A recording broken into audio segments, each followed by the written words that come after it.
وہ تمہیں اسلام کے سب سے بڑے دشمن کے نام سے یاد کریں گے۔ اگر تم نے میری بات نہ مانی تو شاید کل تک میں دمشق کے لوگوں کو یہ سوچنے پر مجبور کر دوں کہ مسلمانوں کی حماقت میں تمہارے جیسے امیر کے لیے کوئی جگہ نہیں۔ سلیمان کا غصہ ندامت میں تبدیل ہو چکا تھا۔ وہ اضطراب کی حالت میں مٹھیاں بم کر کمرے میں ٹہلنے کے بعد مشعل کے سامنے رکا۔ پھر اس نے عمر بن عبدالعزیز اور زبیر کی طرف دیکھا اور گھبرائی ہوئی آواز میں کہا، کاش آپ 2 دن پہلے آ جاتے، میرا تیر کمان سے نکل چکا ہے، اب میں کچھ نہیں کر سکتا۔ عمر بن عبدالعزیز نے پوچھا، تو تم اس کے قتل کا حکم دے چکے ہو؟ سلیمان نے اس بات میں سر ہلایا۔ زبیر نے کہا، اگر آپ دوسرا حکم لکھ دیں تو میں شاید وقت پر پہنچ سکوں۔ سلیمان نے طالب جائی ایک غلام تمیل کے لیے موجود ہوا۔ سلیمان نے کہا، میرے استقبال کا بہترین گورا تیار کر دو۔ غلام چلا گیا اور سلیمان خط لکھنے میں مصروف ہو گیا۔ خط ختم کرنے کے بعد سلیمان نے عمر بن عبدالعزیز کو دیتے ہوئے کہا، آپ پڑھ لیجئے۔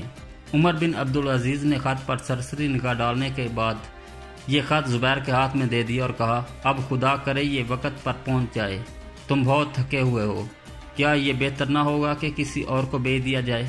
زبیر نے جواب دیا، یہ خط حاصل کرنے کے بعد میری تھکاوٹ دور ہو چکی ہے، میں آپ کو اطمینان دلاتا ہوں، راستے میں آرام کے لیے بغیر واسطہ پہنچ کر سکتا ہوں۔ اگر مجھے راستے کی چوکیوں سے تازہ دم گورے ملتے جائیں تو میرا ارادہ ہے کہ میں طویل راستہ اختیار کرنے کی بجائے سیدھا صحرا عبور کر لوں۔ سلیمان نے ایک اور حکم نامہ راستے کی فوجی چوکیوں کے نام لکھ کر زبیر کے حوالے کیا۔ غلام نے آ کر اطلاع دی کہ گورا تیار ہے۔ زبیر نے سلیمان کے ساتھ مصافحہ کرنے کے بعد عمر بن عبدالعزیز کی طرف ہاتھ بڑھاتے ہوئے کہا، آپ میرے لیے دعا کریں۔ عمر بن عبدالعزیز نے خدا حافظ کہتے ہوئے زبیر کی طرف غور سے دیکھا۔ اس کے چہرے پر جو چند لمحے پہلے ایک طویل سفر کی گلفتوں سے مرجھایا ہوا تھا، عزت کی روشنی میں جھلک رہا تھا۔ تھوڑی دیر بعد زبیر ایک تیز رفتار گورے پر واسط کا رخ کر رہا تھا۔ صحرا عبور کرنے کے بعد زبیر ایک رات تیسرے پیر کے قریب ایک سرسبز و شاداب علاقے سے گزر رہا تھا۔ مسلسل بے آرامی سے اس کے اعصاب شل ہو چکے تھے، سر درد پھٹ رہا تھا۔ گوری کی تیز رفتاری کے باوجود پچھلے پہر کی ہوا کے خوشگوار جھونکے اسے متبع پر سربٹ کر دینا و فہائے بے خبر ہو جانے پر مجبور کر رہے تھے۔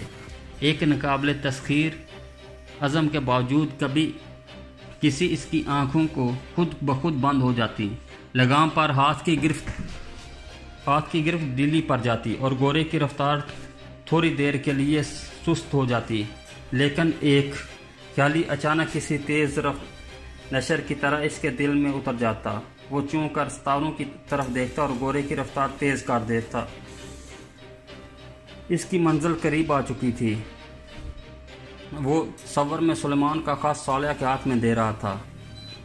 قید خانے کے زمانے میں پر محمد بن قاسم کے بغل گیر ہو رہا تھا۔ وہ کہہ رہا تھا، محمد میں اب سو جانا چاہتا ہوں، کسی ندی کے کنارے کسی درخت کی گھنی اور ٹھنڈی چھاؤں میں، اور دیکھو جب تک میں گوبر تازہ دم ہو کر نہ اٹھوں مجھے جگانا مت۔ نیند کتنی عجیب چیز ہے، ہر دکھ کا مداد و ہر درد کا علاج۔ میں کم سے کم ایک دفعہ جی بھر کر سونا چاہتا ہوں، لیکن نہیں میرے دوست، تمہیں سلامت دیکھ کر میری نیند اور تھکاوٹ دور ہو جائے گی۔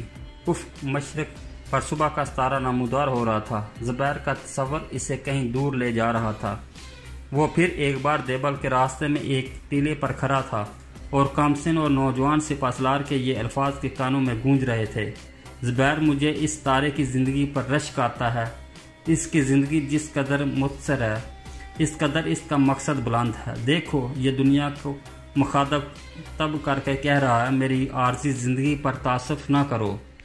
قدرت نے مجھے سورج کے الچی بنا کر بھیجا تھا اور میں اپنا فرض پورا کر کے جا رہا ہوں۔ کاش میں بھی اس ملک میں آفتاب اسلام کے طلوع ہونے سے پہلے صبح کے ستاروں کا فرض ادا کر سکوں۔ زبیر کے دل میں ایک ہوک سی اٹھی اور اس نے پھر ایک بار تھکے ہوئے گورے کو پوری رفتار سے چھوڑ دیا۔ افق مشرق سے شب کی روئے سیاہ سمٹ رہتی تھی۔ صبح کا ستارہ نور کے آنچل میں چھپ گیا اور آفتاب خونی قبا پہن کر نمودار ہوا۔ زبیر نے آخری چوکی سے اپنا گورا تبدیل کیا۔ 2 کوس اور چلنے کے بعد زبیر کو حد فطر پرواز کے مساجد کے مینار نظر آ رہے تھے۔